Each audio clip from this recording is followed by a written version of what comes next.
নামাজ পড়তে গিয়ে এক সূরা থেকে অন্য সূরা চলে গেলে সাউ সিজদা দিতে হবে কি?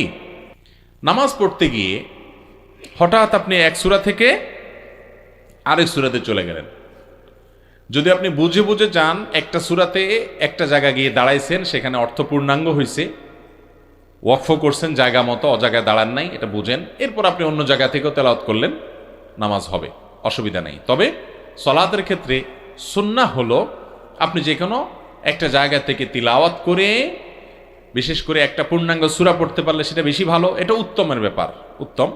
যদি কয়েক জায়গা থেকে আপনি পড়তে চান তাহলে সেক্ষেত্রে আপনি অর্থ বুঝেন এবং কোন জায়গায় দাঁড়াইতে হয় সেটাও বুঝেন, এভাবে পড়লেন কোনো অসুবিধা নেই। আর যদি এমন হয় যে আপনি অর্থ বুঝেন না কিন্তু ভুলে গেছেন, এক জায়গা থেকে হঠাৎ করে আরেক জায়গায় চলে গেছেন, মুসাবা আয়াত যেটাকে বলে, তাহলে এটা অনিচ্ছাকৃত হলে কোনো অসুবিধা নাই। আর যদি ইচ্ছাকৃত আপনি এরকম করেন এবং তাতে অর্থের বড় কোনো বিকৃতি না ঘটে, এক জায়গায় যায় ওয়াকফ করছেন, এবার আরেক জায়গাতে পড়তেছেন, নামাজ হয়ে যাবে। কিন্তু ইচ্ছাকৃতভাবে এরকম টকাটকি করে মাঝখানে বাদ দিয়ে তারতিব ছাড়া যেখানে সেখানে সালাত আদায় করা ঠিক না। বিশেষ করে শেষের দিকে পড়ে পরে পেছনের দিক গেলেন, এরকম করা মাকরুহ।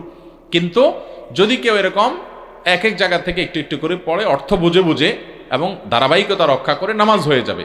তবে উত্তম হলো ওই যে নবী আকরাম সাল্লাল্লাহু আলাইহি সাল্লাম যেখান থেকে পড়তেন টানা পড়তেন। তবে হ্যাঁ, এক রাকাতে একটা পড়লেন, পরের রাকাতে আর জায়গাতে অবশ্যই পড়তে পারেন। আমি একই রাকাতের কথা বলছি। এটা নবী করিম সাল্লাল্লাহু আলাইহি সাল্লাম বিভিন্ন সময় দেখা গেছে যে এক রাকাতে সূরা বাকারার আমানার রাসূল তেলাওয়াত করেছেন, আর পরের রাকাতে সূরা আলে ইমরান থেকে তেলাওয়াত করেছেন, এটাতে কোনো অসুবিধা নাই। একই রাকাতের মধ্যে এখান থেকে একটু ওখান থেকে একটু এভাবে নিয়ে নিয়ে তেলাওয়াত করাটা অনুত্তম।